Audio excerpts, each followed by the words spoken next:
The asphalt shimmered at high noon, heat rippling upward in lazy waves that blurred the horizon.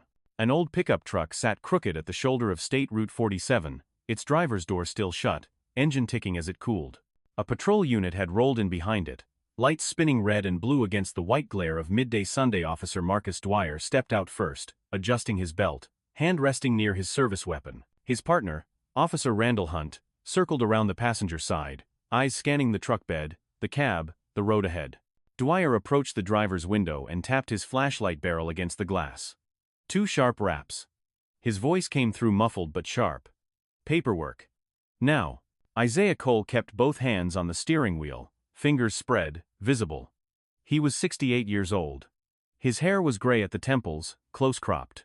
His face carried lines earned from decades in the Sunday. He wore a blue work shirt, sleeves rolled to the elbows, and a brass badge pinned inside his chest pocket, hidden from view. His voice emerged calm, unhurried, the tone of a man who had given instructions 1,000 times before. He told the officer he would retrieve his wallet from the center console, slowly, so there would be no confusion. He narrated each motion as though reading from a manual. Hand to the armrest. Wallet lifted. License pulled free. He held it up near the window seam, waiting for the door to be opened on terms everyone could see. The door yanked wide before he could lower his arm. A grip clamped around his forearm, fingers digging into muscle. He was pulled sideways, hard, his hip catching the door frame, the edge biting into his side. His boots scraped gravel, and then found nothing. His back hit pavement that burned through the cotton of his shirt, heat searing against his spine. The impact forced air from his lungs in a short grunt. He did not struggle. He did not raise his hands. He lay still, eyes open, breathing measured, ribs pressed against the road. Across the highway, a handful of bystanders had gathered outside Mama Jean's diner. A woman in a flour-dusted apron stood on the curb, one hand shading her eyes, the other lifting her phone halfway before lowering it again. She glanced at the man beside her, a mechanic in grease-stained coveralls, and he shook his head slowly. A teenager in a baseball cap raised his phone higher, thumb tapping the screen to start recording. The lens focused. A delivery driver set down a crate of milk bottles on the sidewalk and stepped closer to the roadside, hands on his hips, watching. Something small and metallic slipped free from Isaiah's chest pocket as he was dragged across the asphalt. It tumbled once, twice, landing flat with a thin ringing sound, brass catching sunlight in a bright flare. The object spun slowly before coming to rest. The woman in the apron drew a sharp breath and held it. Officer Dwyer froze mid-crouch, one knee bent, weight shifted forward. His gaze snapped downward. His jaw tightened. The badge had 5 points, edges worn smooth from years of handling. Engraved across its center, clear and undeniable, bold letters against polished metal, was a single word. Sheriff. Isaiah remained on his side, ribs pressed to asphalt, one arm pinned beneath him, but his voice carried. He stated his name in full, each syllable deliberate. Isaiah Benjamin Cole, Sheriff of Morgan County. He instructed someone, anyone, to call emergency medical services. He requested that no one move him until paramedics arrived and assessed his condition. He asked that all body cams be secured immediately and that internal affairs be notified without delay. His tone did not waver. He spoke as if reading from a checklist he had memorized decades ago, each word chosen for clarity, for the record. The second officer, Hunt, stared at the badge, then at his partner, then back at the badge. His mouth opened slightly. No sound came out. Dwyer's hand, which had been resting on the grip of his sidearm, slowly rose and hovered near his radio. He did not key the mic. The delivery driver took 3 deliberate steps forward, closer to the edge of the road, and said, loud enough to be heard by everyone present, that he was recording everything. The woman in the apron turned her phone horizontal, steadying it with both hands. The teenager zoomed in, capturing the badge in sharp detail, the word sheriff filling the frame. No one could argue with the word stamped into that brass. The crowd tightened into a loose semicircle, phones raised, lenses steady, thumbs tapping screens to ensure the recordings continued. A man in a paint-spattered work shirt muttered something about getting it all, getting every second. The woman said she was recording everything, her voice firm, clear, meant to be heard on every playback. Dwyer blinked twice, rapidly. His fingers flexed, opened, closed. Hunt shifted his weight from boot to boot, looking everywhere except at Isaiah's face. Isaiah placed one weathered hand on his chest, fingers spread over his heart, feeling the steady beat beneath. He repeated, slowly, that his name had been recorded. He said the truth should be recorded as well. He said it without anger, without pleading, without the tremor of fear. Just fact. Just instruction. Just the voice of a man who understood exactly what was happening and exactly what would need to happen next. A siren wailed in the distance, growing louder, coming closer, the sound splitting the afternoon heat.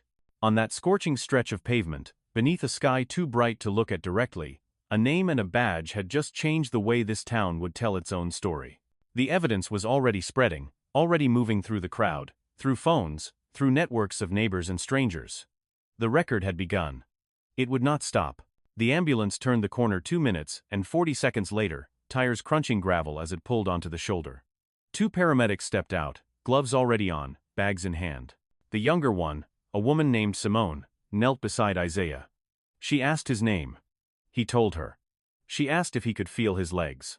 He said yes. She asked if he had pain. He said lower back, left shoulder, localized. She asked if he had lost consciousness. He said no. She asked if he wanted pain medication. He declined. He told her he wanted his mind clear. He told her he had been forcibly removed from his vehicle during a traffic stop without warning or cause. He noted the time. 12:17 in the afternoon. He listed witnesses by position. Woman in apron. Teen with cap. Man with paint shirt. Delivery driver. He confirmed his identity again, for the recording, for the record. Sheriff. Morgan County. Elected. 12 years. Officer Dwyer stood 6 feet back now, hands at his sides, jaw so tight a muscle jumped near his ear. Officer Hunt held his radio but had not yet spoken into it, thumb resting on the button, pressing but not pressing.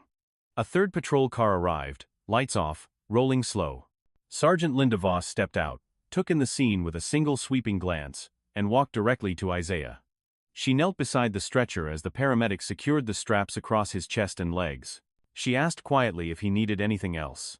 He told her to secure all bodycam footage from both officers, dashcam recordings from both vehicles, and any civilian video.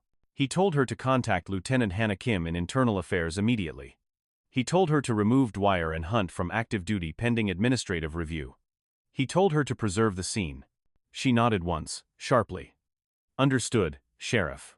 The stretcher lifted, wheels locking into place, rolling toward the ambulance. Isaiah's gaze remained level, scanning the crowd, the officers, the road, the sky. He saw the badge still lying on the asphalt, gleaming in the heat. Sergeant Voss walked over, crouched, and picked it up. She held it for a moment in her palm, turning it over, reading the engraving. She placed it carefully in a clear evidence bag, sealed the top, wrote the time and her initials on the label in black marker, and clipped it to her belt. The brass caught the light one last time before disappearing into the plastic. Evidence now, no longer just symbol. The ambulance doors closed with a hollow thud. The siren resumed, a long wail cutting through the afternoon. The truck was left where it sat, hazard lights still blinking in slow rhythm, driver's door hanging open. The crowd did not disperse immediately. They stood in clusters, phones still out, replaying what they had captured, zooming in, checking clarity, checking angles. The teenager uploaded his footage within 3 minutes. The woman in the apron sent hers to her sister, who sent it to a cousin, who sent it to a local reporter named Theo Miles. The delivery driver posted his to a regional community group with 7,000 members. By the time the ambulance reached Morgan General Hospital, the video had been shared 43 times. By the time Isaiah was wheeled into the emergency department, the number had doubled, then tripled. In the ER, under fluorescent lights that hummed faintly and cast everything in a pale, shadowless glow, a nurse checked his vitals again. Blood pressure elevated but stable. 142/90. Heart rate consistent. 78 beats per minute. No signs of internal bleeding. Pupils equal and reactive. Skin warm, slightly flushed from the heat. A doctor reviewed his chart and ordered imaging. X-rays of the lumbar spine and left shoulder. CT scan if the X-rays showed concern. Isaiah signed a release form authorizing his attorney to access all medical records related to the incident. He provided the name and contact number from memory. Lila Brooks. Civil rights attorney. Baton Rouge. 10 years handling excessive force cases. He had her number, because he had referred 3 other people to her in the past 18 months. Outside the hospital, in separate rooms at the city precinct, Officer Dwyer and Officer Hunt sat waiting. Their weapons had been secured in the armory, logged and tagged. Their badges had been collected, placed in envelopes with their names written on the front. They sat in chairs with laminate tables in front of them, fluorescent lights overhead, doors closed. Neither spoke. Neither had been read rights yet. Neither had been charged. But the wheels were turning, slow and methodical, the gears of accountability beginning to engage. Chief Harold Malloy stood in his office on the second floor, door closed, blinds drawn. He held the phone pressed to his ear, shoulders hunched, free hand rubbing the back of his neck. He spoke in low, clipped sentences. He confirmed that an incident had occurred involving 2 of his officers and a civilian. He confirmed that the civilian was Isaiah Cole, the elected sheriff of Morgan County. He confirmed that internal affairs had been notified as per protocol. He confirmed that bodycam footage was being secured. He did not take questions. He said an official statement would be released within 2 hours. He ended the call and sat down hard in his leather chair, the springs creaking under his weight. Lieutenant Hana Kim arrived at the precinct within 55 minutes of receiving the call. She was 39 years old, daughter of Korean immigrants, former military investigator, known for thoroughness and a distaste for shortcuts. She carried a tablet, a lockbox, and a leather portfolio filled with forms. She collected bodycam footage directly from the equipment room, logging each device by serial number and officer name. She pulled dashcam recordings from both patrol units, downloading the files onto encrypted drives. She requested traffic camera footage from the State Highway Authority, filing the request electronically with case number and timestamp. She interviewed Sergeant Voss in a quiet room, recording the conversation with Voss's consent, taking notes in tight, precise handwriting that filled 4 pages. She did not rush. She did not speculate. She recorded what was known and what was not yet known. She labeled each file with a case number, a timestamp, and her initials. By the time she left the building, the sun was setting, and the evidence chain was secure. Theo Miles walked into the precinct lobby at 2:15 in the afternoon. He was 41 years old, freelance journalist with a background in investigative reporting, known for accuracy and for not letting stories die quietly. He had been at Mama Jean's diner, waiting for a to-go order of catfish and fries, when the stop occurred. He had filmed the entire interaction from across the street, phone braced against a lamppost for stability. He handed Lieutenant Kim a thumb drive containing the raw footage. He had not edited it. He had not trimmed it. He had not enhanced it. He provided his full contact information, address, phone, email, and said he was available for follow-up interviews or testimony if needed. Kim thanked him, logged the drive, added it to the lockbox, and gave him a receipt. By 3 o'clock, all footage had been uploaded to a secure server maintained by the county IT department. By 4, a preliminary timeline had been assembled, cross-referencing bodycam, dashcam, traffic cam, and civilian video. At 4:30, Chief Malloy called a meeting with his command staff in the conference room on the 3rd floor. 6 people attended. He told them to prepare for scrutiny from the press, from the public, from the state. He told them to follow protocol to the letter, no deviations, no freelancing. He told them not to speak to the press without clearance from his office. He did not use the word cover-up, but everyone in the room heard it hanging in the air between sentences, unspoken but present. In his hospital bed, Isaiah lay still. The imaging had come back. A deep contusion across his lower lumbar region, visible on the CT scan as soft tissue swelling and minor hemorrhage. Soft tissue damage to his left shoulder, inflammation consistent with sudden traumatic force. No fractures. No ligament tears. No spinal involvement.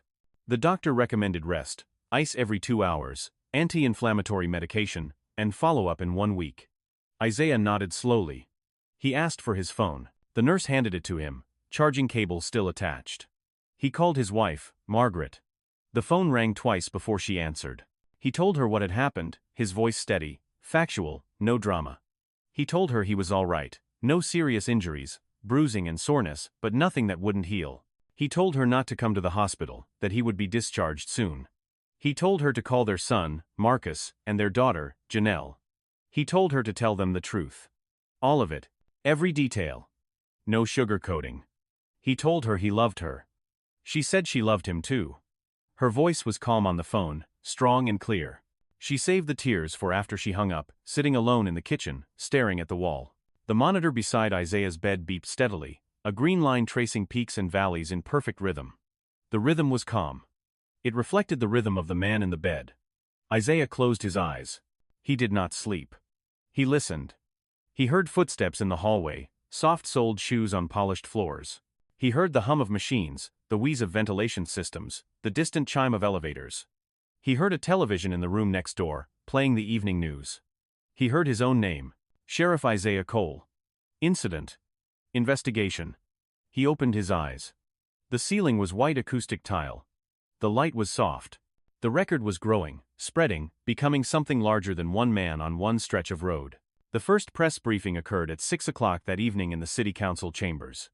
Chief Malloy stood at a wooden podium bearing the city seal, microphones clustered in front of him like flowers. He read from a prepared statement, eyes down, rarely looking up. He said that an incident had occurred at approximately 12:15 involving 2 city police officers and a civilian during a routine traffic stop. He said the civilian had failed to comply immediately with lawful commands. He said the officers had acted within the scope of their training to secure the scene. He said the matter was under review by Internal Affairs as per standard protocol. He did not mention the badge. He did not mention Isaiah's name. He did not mention the video. He did not take questions. He left the podium after 90 seconds, walking quickly toward the side exit, ignoring the shouted questions that followed him. By the time the briefing ended, the video had been viewed 60,000 times across multiple platforms. The comment sections filled with outrage, with disbelief, with demands for accountability and calls for termination. The narrative Chief Malloy had tried to establish was already fracturing, cracking at the seams. The footage showed something fundamentally different from what he had described. It showed compliance. It showed cooperation. It showed calm.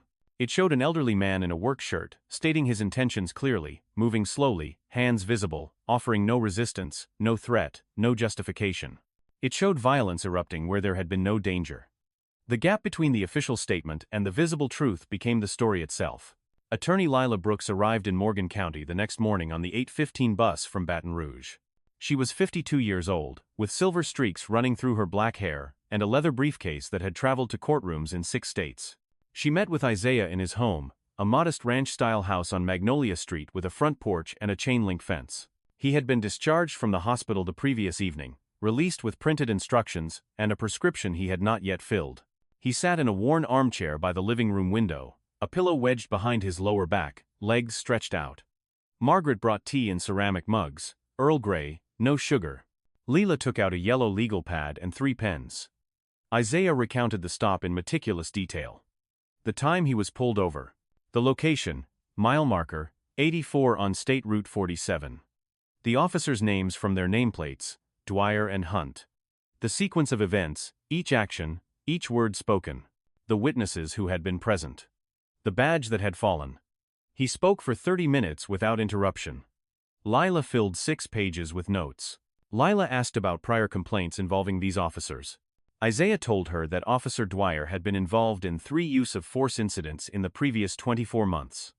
All documented, none resulting in formal discipline beyond verbal counseling. Officer Hunt had been named in 2 complaints, one dismissed for insufficient evidence.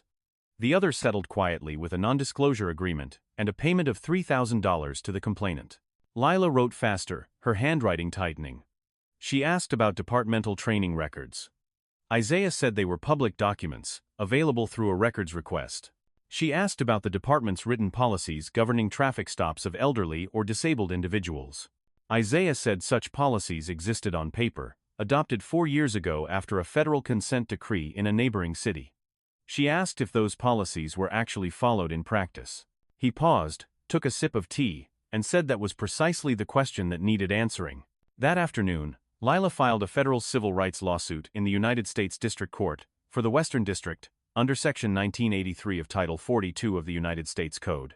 The complaint named Officer Marcus Dwyer, Officer Randall Hunt, and the City of Morgan as defendants. It alleged excessive force in violation of the Fourth Amendment. It alleged unlawful seizure without reasonable suspicion or probable cause. It alleged deliberate indifference to the need for proper training and supervision. It requested compensatory damages for physical injury, emotional distress, and violation of constitutional rights. It requested punitive damages to deter future misconduct. It requested injunctive relief, requiring systemic reforms to policies, training, and oversight. The complaint included still images extracted from the video footage. It included Isaiah's medical records, signed releases attached. It included affidavits from 3 witnesses, sworn, and notarized. It was 47 pages long, single-spaced, footnoted with case citations. It was filed electronically at 3:30 in the afternoon. By 5, it had been docketed with case number CV-25-0419. By 6, it had been leaked to Theo Miles, who who published a summary on his website within the hour. District Attorney Clara Rivera called a meeting with her senior prosecutors at 7 o'clock that evening. She was a career prosecutor, 23 years in the office, known for being cautious but fair. She reviewed the footage on a large monitor in the conference room, watching it 3 times, taking notes each time. She reviewed the medical records Isaiah had provided through his attorney. She reviewed the applicable state statutes on assault, official misconduct, and deprivation of rights under color of law.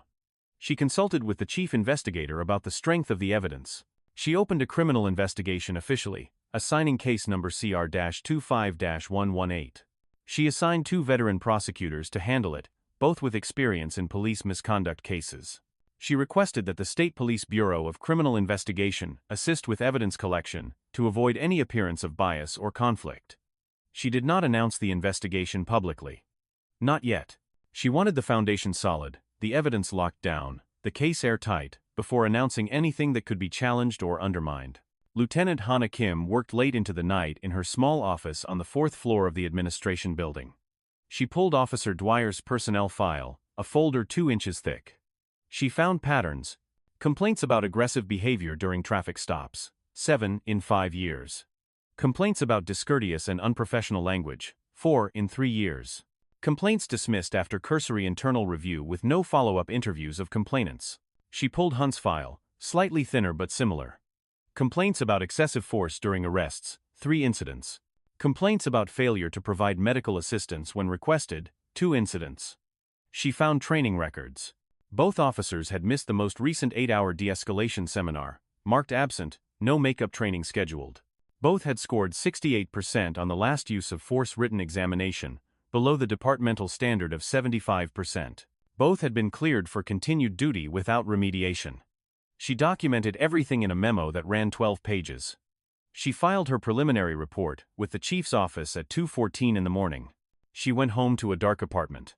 She did not sleep well, her mind replaying the video, the badge on the asphalt, the calm voice giving instructions. The following Sunday, Pastor Ruth Simmons opened the doors of First Light Baptist Church on Jefferson Avenue for a community vigil. The announcement had gone out through word of mouth, through phone trees, through flyers taped to storefront windows. 217 people came. They filled the wooden pews, and stood along the walls, and sat in folding chairs brought up from the basement. Pastor Ruth, 70 years old, voice like gravel and honey, stood at the pulpit. She spoke about dignity. She spoke about accountability.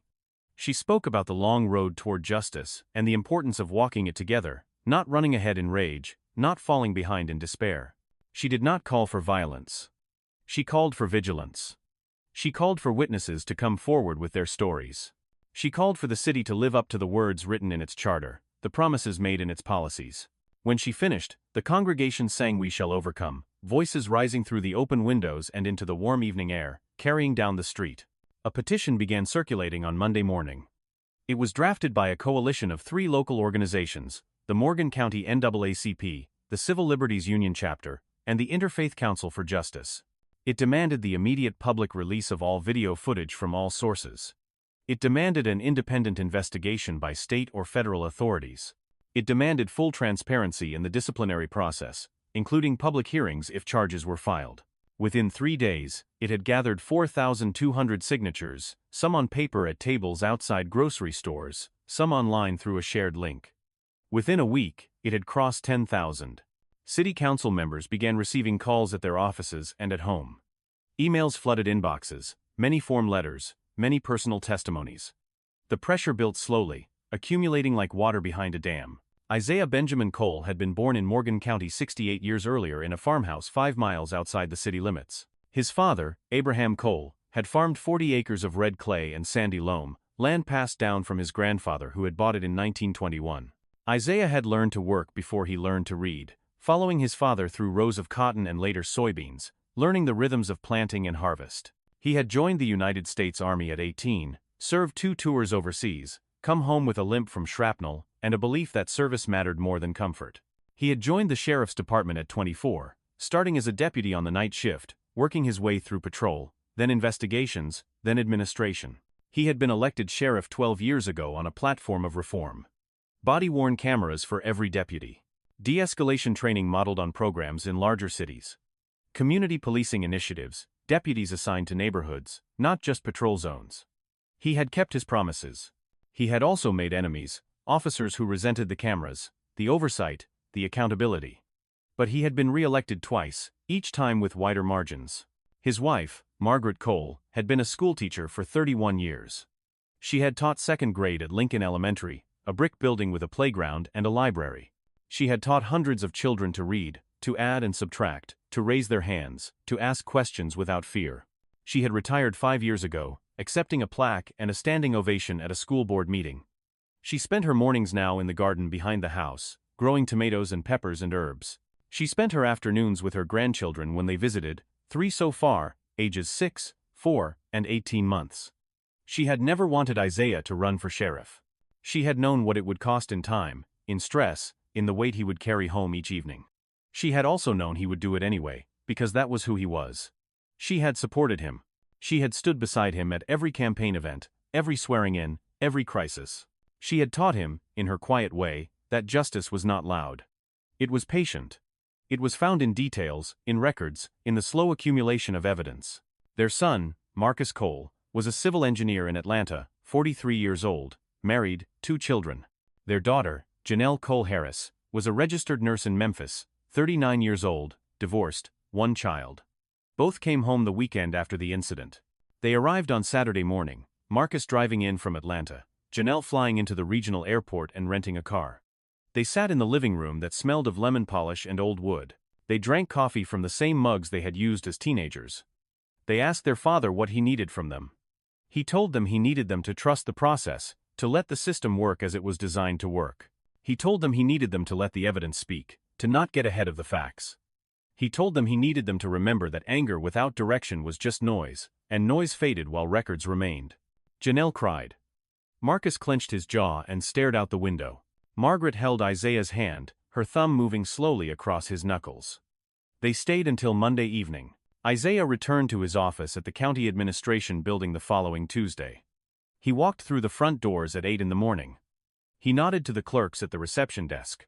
He greeted the deputy posted at the security checkpoint, a young man named Torres who asked how he was feeling.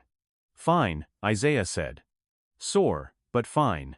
He climbed the stairs to the second floor, not trusting the elevator. He walked down the hallway to his office at the end, the door marked with his name and title on a brass plate. He sat at his desk, a heavy oak piece older than he was. He turned on his computer. He opened his email. He had 342 unread messages. He began reading them. He answered each one that required a response. He worked through lunch, eating a sandwich Margaret had packed at his desk. He worked through the afternoon, pausing only to stand and stretch his back every hour. At 5 o'clock, he shut down his computer. He went home. He did not speak to the press waiting outside. He did not issue a statement. He let the record grow on its own. Lila Brooks filed a motion in federal court, requesting the preservation of all evidence related to the incident.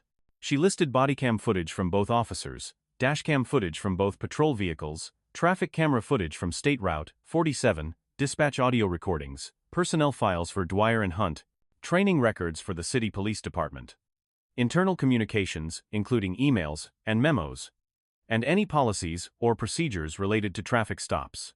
The city's attorney, a man named Gerald Finch, who had represented the city for 19 years, filed a response within 48 hours. He agreed to preserve all evidence as listed. He did not agree to release it, citing ongoing investigations and privacy concerns.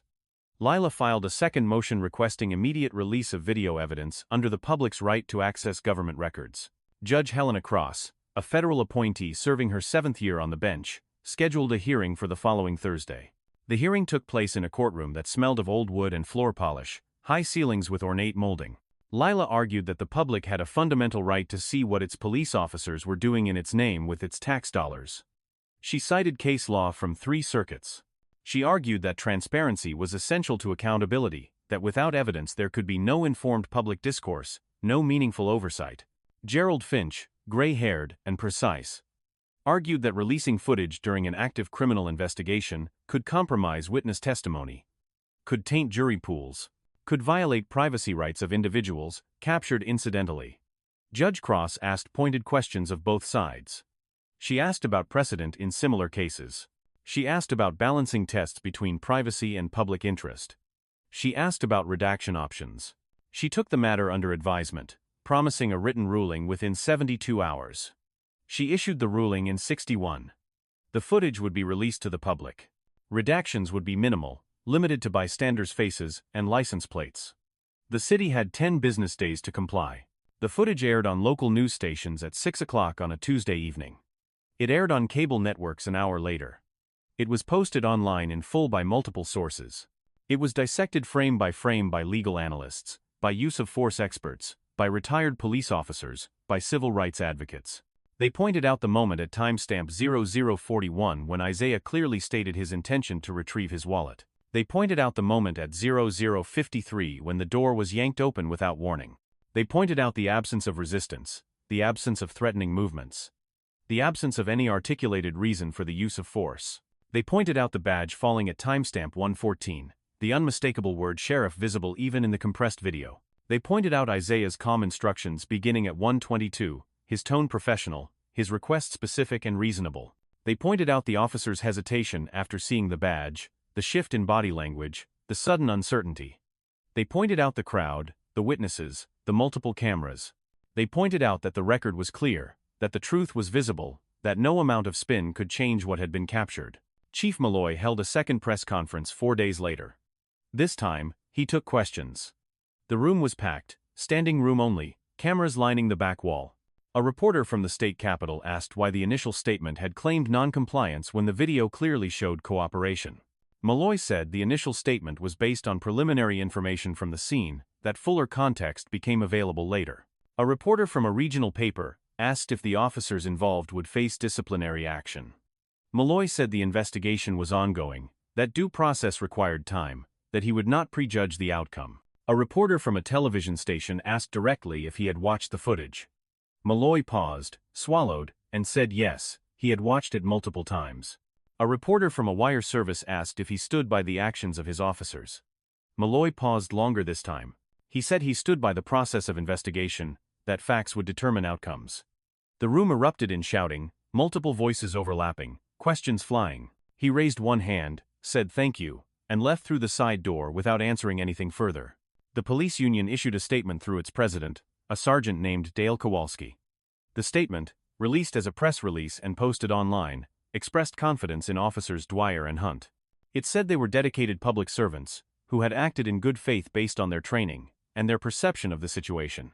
It said they deserved due process and the presumption of innocence. It said the rush to judgment in the media and in public discourse was dangerous and unfair. It called for calm and for respect for the legal system. It said nothing about the badge. It said nothing about Isaiah by name. It said nothing about the pavement, the heat, the witnesses, the record. It was 4 paragraphs long. It convinced no one who had seen the video. Inside the department, fractures began to appear in the ranks. A patrol officer named Denise Carver, 34 years old, 6 years on the force, approached Lieutenant Kim in the parking lot after her shift ended. She said she needed to talk, off the record first, to see if it mattered. Kim took her to a coffee shop 3 blocks away. Carver said she had worked with Dwyer on several occasions. She said she had witnessed him conduct traffic stops with unnecessary aggression, yanking doors open, shouting commands, escalating situations that did not need escalation. She said she had never filed a formal complaint, because nothing had ever come of previous complaints made by others. She said she had told herself it wasn't her business, that Dwyer would eventually moderate his behavior. She said watching the video of Isaiah on the ground had changed her mind. She said she would testify if it mattered. Kim thanked her, bought her another coffee, and told her it mattered. She opened a supplemental file that evening. Carver was not the only one. Over the next 2 weeks, 4 more officers came forward with similar accounts. They spoke quietly in conference rooms and parked cars. They spoke carefully, aware of the risks, the union, the brotherhood that could become a wall. They spoke because the badge on the pavement had changed the calculation, had made silence feel like complicity. District Attorney Rivera convened a grand jury in mid-April. She presented the case over 3 days. She played the footage from 4 different angles: body cam, dash cam, traffic cam, civilian. She presented Isaiah's medical records, the images of bruising, the physician's notes describing mechanism of injury. She presented the personnel files of Dwyer and Hunt, highlighting prior complaints and training deficiencies. She brought in an expert witness, a retired police captain named Raymond Cole, no relation to Isaiah, who had 32 years of experience, and had testified in 18 use-of-force cases. He reviewed the stop in detail. He testified that pulling an elderly person from a vehicle without clear and immediate danger violated every principle of modern policing. He testified that both officers had failed to follow their own department's written guidelines on traffic stops involving older adults. He testified that the use of force was objectively unreasonable under the circumstances. He used terms like disparity of force, totality of circumstances, and reasonable officer standard.